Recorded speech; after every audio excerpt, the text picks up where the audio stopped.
నమ్మకమైనటువంటి రాయబారు అంటే నమ్మకమైనటువంటి మంచి గుణాలు కలిగిన వ్యక్తి అంటే ఔషధం వంటి వాడు అంట.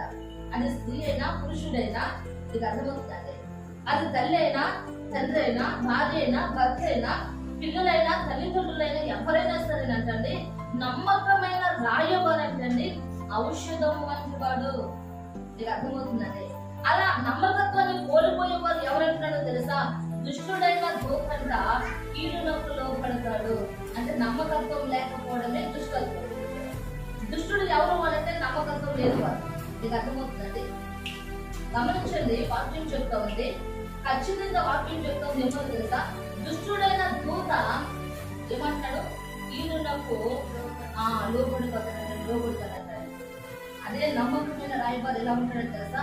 ఒక ఔషధం లాగా, ఒక మంచి మెడిసిన్ లాగా, ఆరోగ్యకరమైన మాటలు, ఆరోగ్యకరమైన పనులు, ఆరోగ్యకరమైన దైవ చిత్తాన్ని ఎదుగువారు ఎలా ఉంటారని తెలుసా? ఎలా ఉంటారంట? ఔషధం వల్ల వాళ్ళు పనిచేస్తారంట. అంటే నమ్మకమైన వారి వల్ల ఆ ఇంటి వారికి లేదా ఆ భర్తకి లేదా ఆ పిల్లలకి, మీకు అర్థమవుతుందా? లేదా సేవకుడికి, అన్నింటికంటే ముఖ్యంగా మనం నమ్మి భూమి మీద పంపించిన దేవునికి మనం నమ్మకంగా పనిచేసినప్పుడు ఏ కలుగుతుందో తెలుసా? అధికమైన సంతోషం. చెప్పండి, ఎవరికి సంతోషం? ఒకటి దేవునికి సంతోషం. మన నమ్మకత్వాన్ని బట్టి దేవుడు సంతోషిస్తాడు. మన నమ్మకత్వాన్ని బట్టి మన తల్లిదండ్రులు సంతోషిస్తారు. మన నమ్మకత్వాన్ని బట్టి మన భర్త సంతోషిస్తాడు. మన నమ్మకత్వాన్ని బట్టి మన భార్య సంతోషిస్తుంది. అవునా కదంటారా? మన నమ్మకత్వాన్ని బట్టి మన పిల్లలు కూడా సంతోషిస్తారు.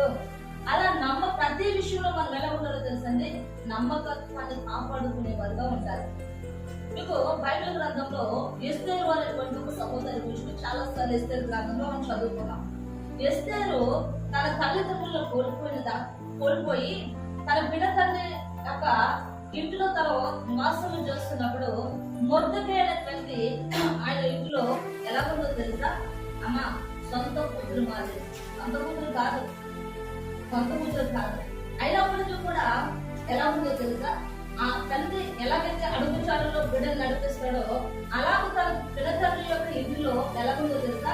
నమ్మకముగా ఆయన ఎక్కడ ఉండమంటే అక్కడ, ఏది తినమంటే అది తింటూ, ఏమి ఇస్తే అది కట్టుకుంటూ, నీకు అర్థమవుతున్నది, తన కన్యత్వాన్ని కాపాడుకుంటూ, తన ఎవరి జీవితాన్ని కాపాడుకుంటూ, నీకు అర్థమవుతుందా?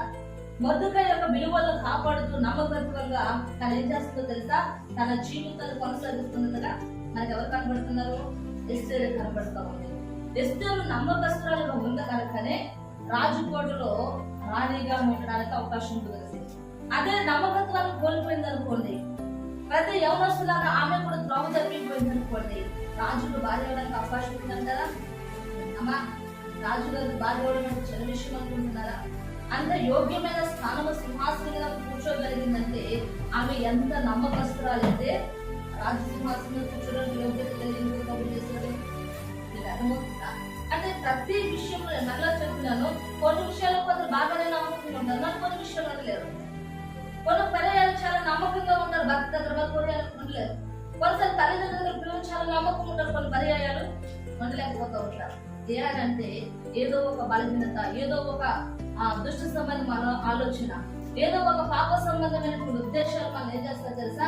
నమ్మకత్వాన్ని కోల్పోయేటట్లు చేస్తాయి. ఎస్తేరు కూడా అలాంటి అవకాశాలు బోర్డు వచ్చి ఉంటాయి, కానీ ఎక్కడ కూడా ఎస్తేరు తన నీతిని వాడు చేసుకోలేదు, తన యథార్థతను విడిచిపెట్టుకోలేదు, తన బిడ్డ తల్లికి ఇచ్చిన మాటను ఎక్కడా నచ్చకపోలేదు. ఎలా చెప్తే అలా ఆమె ఏం చేస్తుందో తెలుసా?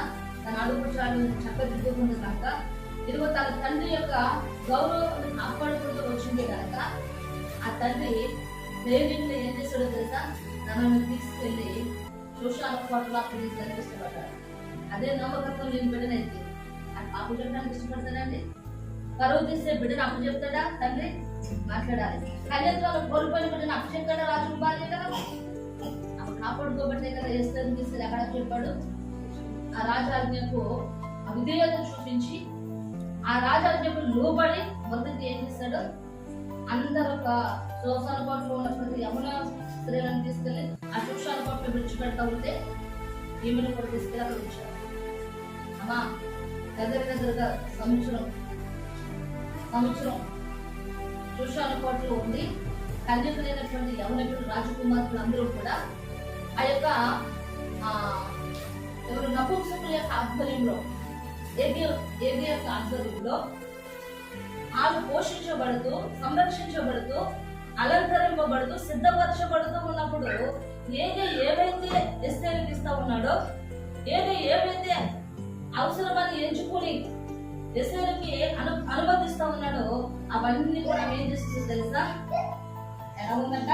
నమ్మకత్వంగా ఏదైతే ఏగే ఇస్తున్నాడో, ఏదైతే ఏగే నియమించాడో, ఏదైతే అనుమతించబడిందో ఆ రోజుకి అవన్నీ కూడా స్వీకరిస్తే ఏం చేస్తుందో తెలుసా? అవన్నీ సంతోషంగా ఆహ్వానిస్తుంది.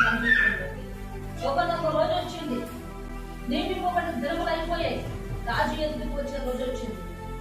ఎలాగైతే సిద్ధపరిచాడో అలా సిద్ధపరుచుకుంటే కనుకనే ఇస్తారు రాజు దేని పొందలేదు. కదంటారా?